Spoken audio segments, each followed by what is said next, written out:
नमस्कार मित्रों, स्वागत है आप सभी का आपके अपने यूट्यूब चैनल जीके बाय शौर्य में, जिसमें आज हम लुसेंट वस्तुनिष्ठ सामान्य ज्ञान का राज्य व्यवस्था का टॉपिक अध्याय 11 राज्य के नीति निर्देशक सिद्धांत तथा अन्य टॉपिक्स का अध्ययन करेंगे। तो शुरू करते हैं। सबसे पहले राज्य के नीति निर्देशक सिद्धांत। राज्य के नीति निर्देशक सिद्धांत का वर्णन संविधान के भाग 4 में अनुच्छेद 56 से 51 तक किया गया है। इसकी प्रेरणा आयरलैंड के संविधान से मिलती है। ठीक है, तो दोस्तों भाग 4 में, संविधान के भाग 4 में तथा अनुच्छेद 36 से लेकर अनुच्छेद 51 तक राज्य के नीति निर्देशक सिद्धांत है एवं इनकी प्रेरणा आयरलैंड के संविधान से मिली है। ठीक है, इसके बाद इसे न्यायालय द्वारा लागू नहीं किया जा सकता। दोस्तों ये महत्वपूर्ण टॉपिक है, यानी कि इसे वैधानिक शक्ति प्राप्त नहीं है। प्रश्न यही आ सकता है कि राज्य के नीति निर्देशक सिद्धांत न्यायालय द्वारा लागू नहीं है या प्रवर्तित नहीं है। ठीक है, अर्थात इनके उल्लंघन पर हम न्यायालय नहीं जा सकते। किंतु फिर भी इस भाग में अधिक कथित तत्व देश के शासन में मूलभूत हैं और विधि बनाने में इन तत्वों को लागू करना राज्य का कर्तव्य होगा। यानी भारतीय संविधान के अनुसार राज्य का नीति निर्देशक तत्व शासन के लिए आधारभूत है। अर्थात राज्य इन सिद्धांतों को देखकर अपनी नीति बनाएगा, अपनी योजनाएं बनाएगा। नोट दिया है कि बी आर अम्बेडकर ने राज्य के नीति निर्देशक तत्व को भारत के संविधान की अनूठी विशेषता कहा है। ठीक है, तो बी आर अम्बेडकर ने डीपीएसपी को अर्थात राज्य के नीति निर्देशक तत्वों को भारत के संविधान की अनूठी विशेषता कहा है। अगली लाइन है, भारत के संविधान में कल्याणकारी राज्य की संकल्पना का समावेश राज्य की नीति निर्देशक तत्वों में किया गया है। कल्याणकारी राज्य का उद्देश्य सामाजिक और आर्थिक प्रजातंत्र की स्थापना करना होता है। यानी कि सामाजिक और आर्थिक प्रजातंत्र की स्थापना के उद्देश्य से ही संविधान में नीति निर्देशक तत्वों को शामिल किया गया है। ठीक है दोस्तों, तो सामाजिक एवं आर्थिक प्रजातंत्र की स्थापना के उद्देश्य से ही इन तत्वों को संविधान में शामिल किया गया है। अब नोट दिया है कि भारत सरकार अधिनियम 1935, तो भारत सरकार अधिनियम 1935 में अंतर्विष्ट अनुदेश प्रपत्र को भारतीय संविधान में राज्य के नीति निर्देशक तत्वों के रूप में समाविष्ट किया गया है। यह प्रपत्र 1935 के अधिनियम के तहत ब्रिटिश सरकार द्वारा भारत के गवर्नर जनरल और प्रांतों के गवर्नरों को जारी किया जाता था। ठीक है दोस्तों, तो हम ये भी देख सकते हैं कि भारत सरकार अधिनियम में एक तरह से नीति निर्देशक तत्व थे, लेकिन उनका नाम क्या था? अनुदेश प्रपत्र। और ये किसके लिए जारी होते थे? ब्रिटिश सरकार और ब्रिटिश सरकार द्वारा भारत के गवर्नर जनरल और प्रांतों के गवर्नरों को। अब राज्य के नीति निर्देशक सिद्धांत निम्न है। सबसे पहला है अनुच्छेद 38। अनुच्छेद 38 कहता है कि राज्य लोक कल्याण की अभिवृद्धि के लिए सामाजिक व्यवस्था बनाएगा, जिससे नागरिक को सामाजिक, आर्थिक और राजनीतिक न्याय मिलेगा। ठीक है, तो अनुच्छेद 38 क्या कहता है कि राज्य लोक कल्याण की अभिवृद्धि के लिए सामाजिक व्यवस्था बनाएगा, जिससे नागरिक को सामाजिक, आर्थिक और राजनीतिक न्याय मिलेगा। जैसे कि भारतीय संविधान की प्रस्तावना में भी लिखा हुआ है कि 3 प्रकार के न्याय हैं, उसी तरह नीति निर्देशक सिद्धांतों में भी उन्हीं 3 न्यायों के लिए राज्य क्या करेगा? लोक कल्याण की अभिवृद्धि के लिए व्यवस्था बनाएगा। अब अगला अनुच्छेद है अनुच्छेद 39। इसमें आर्थिक न्याय प्राप्त करने के सिद्धांत का उल्लेख है। ठीक है, इसमें आर्थिक न्याय प्राप्त करने का सिद्धांत का उल्लेख है। फिर है अगला अनुच्छेद 39 का। इसमें क्या है? पुरुष और स्त्री सभी नागरिकों को जीविका के पर्याप्त साधन प्राप्त करने का अधिकार हो। ठीक है, इसके बाद है अनुच्छेद 39 खा। समुदाय की भौतिक संपदा का स्वामित्व और नियंत्रण इस प्रकार बटा हो जिससे सामूहिक हितों का सर्वोत्तम साधन बन सके। फिर से पढ़ते हैं कि समुदाय की भौतिक संपदा का स्वामित्व और नियंत्रण इस प्रकार बटा हो जिससे सामूहिक हितों का सर्वोत्तम साधन बन सके। इस खंड के अधीन उद्देश्यों की पूर्ति करने के लिए राज्य उत्पादन के साधनों का राष्ट्रीयकरण कर सकता है। ठीक है, तो 39 खा क्या कहता है कि राज्य उत्पादन के साधनों का राष्ट्रीयकरण कर सकता है। अब अगला अनुच्छेद है अनुच्छेद 39 ग। आर्थिक व्यवस्था इस प्रकार चले जिससे धन और उत्पादन के साधन का सर्वसाधारण के अहित के लिए केंद्रण ना हो। ठीक है, यानी कि धन का समान वितरण हो, मतलब कि धन का केंद्रीकरण ना हो, धन का विकेंद्रीकरण हो, मतलब कि धन का समान रूप से सभी में वितरण हो। ऐसा ना हो कि किसी एक भी व्यक्ति के पास सारा धन हो जाए। ठीक है, अगला अनुच्छेद है 39 घ। ये क्या कहता है कि पुरुषों और स्त्रियों दोनों के लिए समान कार्य के लिए समान वेतन हो। ठीक है, तो पुरुषों और स्त्रियों के लिए, दोनों के लिए समान कार्य के लिए समान वेतन होना चाहिए। ये कौन कहता है? अनुच्छेद 39 घ। अब अगला अनुच्छेद है अनुच्छेद 39 ड़ा। ये क्या कहता है कि कर्मकारों के स्वास्थ्य और शक्ति का तथा बालकों की सुकुमार अवस्थन का दुरुपयोग ना हो। ठीक है, और आर्थिक आवश्यकता से विवश होकर नागरिकों को ऐसे रोजगार में ना जाना पड़े जो उनकी आयु या शक्ति के अनुकूल ना हो। ठीक है, तो 39 ड़ा क्या कहता है कि कर्मकारों के स्वास्थ्य और शक्ति का तथा बालकों की सुकुमार अवस्था का दुरुपयोग ना हो और आर्थिक आवश्यकता से विवश होकर नागरिकों को ऐसे रोजगार में ना जाना पड़े जो उनकी आयु या शक्ति के अनुकूल ना हो। अगला अनुच्छेद है अनुच्छेद 39 चा।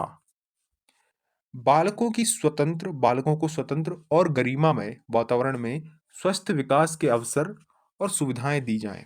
ठीक है, किसको? बालकों को। और बालकों व अल्पवयस्क व्यक्तियों को शोषण से तथा नैतिक और आर्थिक परित्याग से रक्षा की जाए। ठीक है, अब खंड चा जो है 42वें संविधान संशोधन द्वारा जोड़ा गया था। ठीक है दोस्तों, आगे बढ़ते हैं। अब है अनुच्छेद 40, जिसमें है ग्राम पंचायतों का संगठन। ये बहुत महत्वपूर्ण अनुच्छेद है, इसे हमें याद रखना है। अनुच्छेद 40 क्या कहता है? ग्राम पंचायतों का संगठन। गांधी जी ग्राम पंचायतों के हितैषी थे और वो चाहते थे कि देश में ग्राम पंचायतें हों और उन्हीं के द्वारा शासन चलाया जाए। अब अगला है अनुच्छेद 41। ये क्या कहता है कि कुछ दशाओं में काम, शिक्षा और लोक सहायता पाने का अधिकार मिलना चाहिए। ठीक है, अनुच्छेद 41 क्या कहता है कि कुछ दशाओं में काम, शिक्षा और लोक सहायता पाने का अधिकार मिलना चाहिए। ठीक है, अब नोट है कि 15 अगस्त 1995 से प्रभाव में आया राष्ट्रीय सामाजिक कार्यक्रम भारतीय संविधान के अनुच्छेद 41 के प्रावधानों की पूर्ति करता है। इसका उद्देश्य क्या है? इसका उद्देश्य है गरीबों को सामाजिक सहायता उपलब्ध कराना। वर्तमान में इसमें 5 योजनाएं शामिल हैं। सबसे पहली है इंदिरा गांधी राष्ट्रीय वृद्धावस्था पेंशन योजना, फिर है इंदिरा गांधी राष्ट्रीय विधवा पेंशन योजना, फिर है इंदिरा गांधी राष्ट्रीय विकलांगता पेंशन योजना, फिर है राष्ट्रीय परिवार लाभ योजना तथा फिर है अन्नपूर्णा योजना। तो दोस्तों, जितनी भी योजनाएं हैं जो कि गरीबों को सामाजिक सहायता प्रदान करती हैं, वे सभी अनुच्छेद 41 के तहत ही राज्य या केंद्र इनके द्वारा समाज में लाई जाती हैं। ठीक है, अब है अगला अनुच्छेद 42।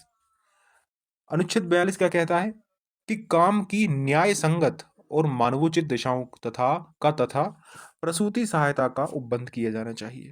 ठीक है, तो काम की न्याय संगत और मानवोचित दिशाओं का तथा प्रसूति सहायता का उपबंध किया जाना चाहिए। फिर है अगला अनुच्छेद 43। ये क्या कहता है कि कर्मकारों के लिए निर्वाचन मजदूरी एवं कुटीर उद्योग को प्रोत्साहन दिया जाना चाहिए। ठीक है, तो अनुच्छेद 43 क्या कहता है कि कर्मकारों के लिए निर्वाचन मजदूरी एवं कुटीर उद्योग को प्रोत्साहन दिया जाना चाहिए। फिर है अगला अनुच्छेद अनुच्छेद 44। नागरिकों के लिए समान सिविल संहिता होनी चाहिए, मतलब कि प्रत्येक नागरिक, चाहे वह किसी भी धर्म का हो, किसी भी संप्रदाय का हो, सभी के लिए एक समान सिविल संहिता होनी चाहिए। फिर है अगला अनुच्छेद 46। तो दोस्तों, यह अनुच्छेद बहुत महत्वपूर्ण है, अनुच्छेद नंबर 44। इसको अच्छे से याद रखना है क्योंकि अक्सर एग्जामों में ये पूछा जाता है कि समान नागरिक संहिता या समान सिविल संहिता किस अनुच्छेद में है, तो यह अनुच्छेद 44 में है।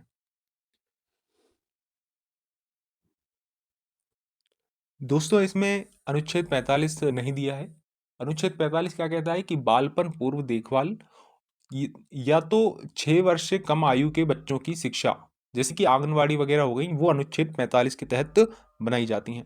ठीक है, तो इसमें 45 नहीं दिया है, लेकिन आप ध्यान रखिए कि अनुच्छेद 45 में क्या है।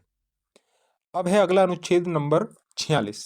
ये क्या कहता है कि अनुसूचित जातियों, अनुसूचित जनजातियों और अन्य दुर्बल वर्गों के शिक्षा और अर्थ संबंधी हितों की अभिवृद्धि राज्य द्वारा की जानी चाहिए।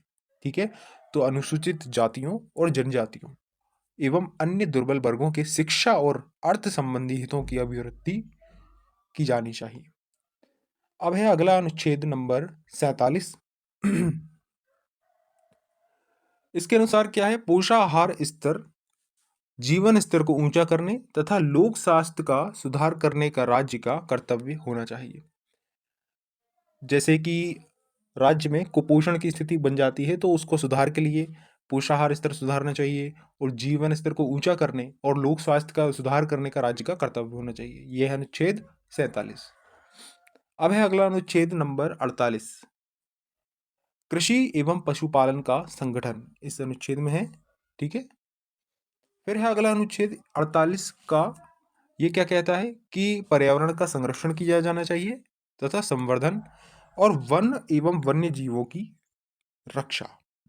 ठीक है, तो 48 जो है वह मुख्य रूप से पर्यावरण, कृषि, पशुपालन से संबंधित है, जबकि 48 का जो है पर्यावरण से संबंधित है और वन से संबंधित है। अगला अनुच्छेद है अनुच्छेद 39, राष्ट्रीय महत्व के स्मारकों, स्थानों और वस्तुओं का संरक्षण किया जाना चाहिए। ठीक है, तो ये एक निर्देश है राज्य के लिए कि राष्ट्रीय महत्व के जो भी स्मारक हैं, जैसे कि किले हो गए, महल, तालाब, कोई भी स्मारक या स्तूप, उनका संरक्षण किया जाना चाहिए। फिर है अनुच्छेद 50, महत्वपूर्ण अनुच्छेद है। इसमें क्या है कि कार्यपालिका एवं न्यायपालिका का पृथक्करण होना जरूरी है। ठीक है, कार्यपालिका अर्थात एग्जीक्यूटिव, एग्जीक्यूटिव अर्थात जैसे सरकार हो गई, प्रधानमंत्री तथा उनकी मंत्रिपरिषद, एवं न्यायपालिका, न्यायाधीश, सर्वोच्च न्यायालय, हाई कोर्ट, इनका पृथक्करण होना चाहिए, मतलब ये दोनों अलग अलग होना चाहिए। अब है अगला अनुच्छेद 51। इसमें क्या है, अंतर्राष्ट्रीय शांति और सुरक्षा की अभिवृद्धि राज्य को एक निर्देश है कि अंतर्राष्ट्रीय शांति और सुरक्षा की अभिवृद्धि की जानी चाहिए। अब उपर्युक्त अनुच्छेद के अतिरिक्त कुछ ऐसे अनुच्छेद भी हैं जो राज्य के लिए नीति निर्देशक सिद्धांत के रूप में कार्य करते हैं, जैसे कि अनुच्छेद 350 का एवं 351। तो दोस्तों प्रश्न ये आ सकता है कि संविधान में नीति निर्देशक तत्व, मतलब अनुच्छेद 36 से लेकर, मतलब अनुच्छेद 38 से लेकर अनुच्छेद 51 तक के अलावा संविधान में किन अनुच्छेदों में नीति निर्देशक तत्व भी दिखाई पड़ते हैं। तो वो है अनुच्छेद 350 का और 351। 350 का क्या कहता है कि प्राथमिक स्तर पर मातृभाषा में शिक्षा देना। ठीक है, और अनुच्छेद 351 कहता है हिंदी को प्रोत्साहन देना चाहिए। ठीक है, तो राज्य को एक निर्देश निर्देश दिया गया है कि वह हिंदी को प्रोत्साहित करे एवं प्राथमिक स्तर पर मातृभाषा में शिक्षा दे। ठीक है, तो ये हो गया अनुच्छेद 350 का और 351। फिर नोट है कि राज्य का नीति निर्देशक तत्व एक ऐसा चेक है जो बैंक की सुविधा अनुसार अदा की जाएगी। यह कथन किसका है, केटी शाह का है। तो केटी शाह एक संविधानविद हैं। इन्होंने कहा था कि जब नीति निर्देशक तत्व जो है संविधान में लाए गए थे, तो उन्होंने कहा था कि यह एक ऐसा चेक है जो बैंक की सुविधा अनुसार अदा की जाएगी। अब आगे बढ़ते हैं, मौलिक अधिकार एवं नीति निर्देशक सिद्धांतों में अंतर। सबसे पहले देखते हैं नीति निर्देशक सिद्धांत। यह आयरलैंड के संविधान से लिया गया है। ठीक है, तो नीति निर्देशक सिद्धांत जो है कहाँ से लिया गया है, आयरलैंड के संविधान से।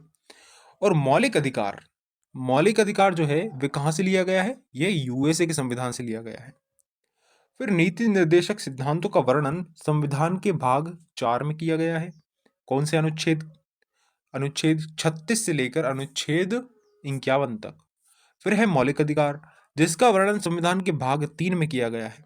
कौन से अनुच्छेद से, अनुच्छेद 12 से लेके अनुच्छेद 35 तक।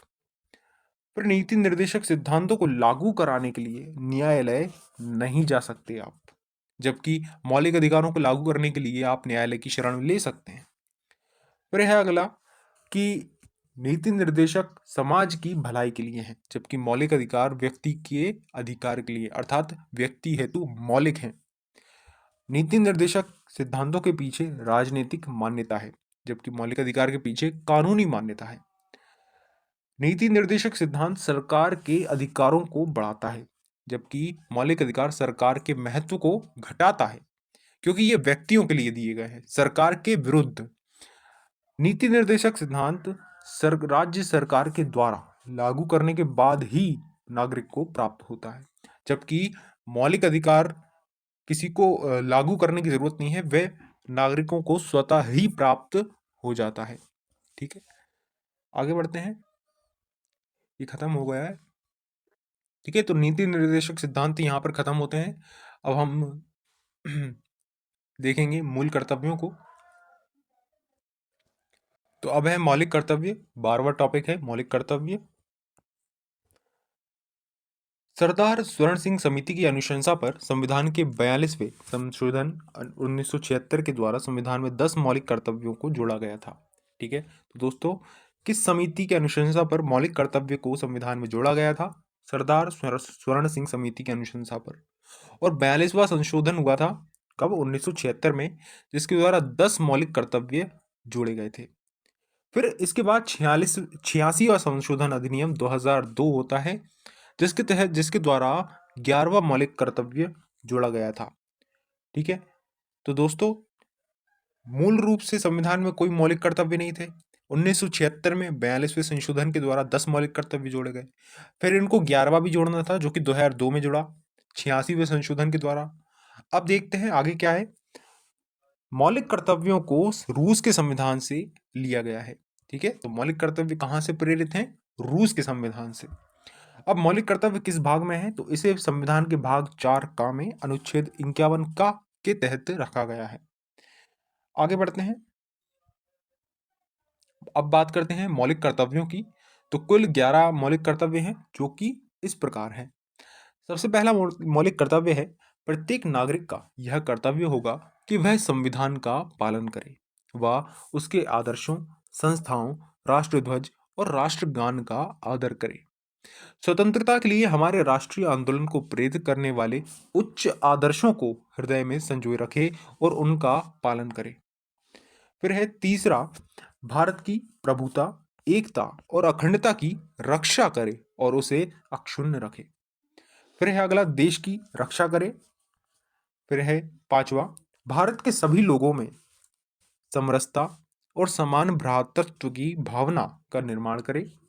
छठवा है, हमारी सामाजिक संस्कृति की गौरवशाली परंपरा का महत्व समझे और उसका संरक्षण करे। फिर सातवां है, प्राकृतिक पर्यावरण की रक्षा और उसका संवर्धन करे। वैज्ञानिक दृष्टिकोण और ज्ञानार्जन की भावना का विकास करे। फिर नवा है, सार्वजनिक संपत्ति को सुरक्षित रखे। 10वां है, व्यक्तिगत एवं सामूहिक गतिविधियों के सभी क्षेत्रों में उत्कर्ष की ओर बढ़ने का सतत प्रयास करें। फिर 11वां जो पॉइंट है, 11वां कर्तव्य है, उसे 86वें संशोधन के द्वारा जोड़ा गया था कब? 2002 में। ये क्या है कि माता पिता या संरक्षक द्वारा 6 से 14 वर्ष के बच्चों हेतु प्राथमिक शिक्षा प्रदान करना। ठीक है, तो माता पिता या संरक्षक का ये कर्तव्य होगा कि वे अपने 6 से 14 वर्ष के बच्चों को प्राथमिक शिक्षा प्रदान करें। अंतिम पॉइंट है कि भारत की संप्रभुता, एकता और अखंडता को सुनिश्चित तथा संरक्षित करने का भाव मौलिक कर्तव्यों में ही निहित है। ठीक है, तो मौलिक कर्तव्यों को संविधान में इसलिए जोड़ा गया ताकि भारत के लोग भारत की संप्रभुता, एकता और अखंडता को सुनिश्चित करें तथा उसको संरक्षित करने का भाव रखें। ठीक है, तो ये रहा हमारा मौलिक कर्तव्य तथा नीति निर्देशक सिद्धांत।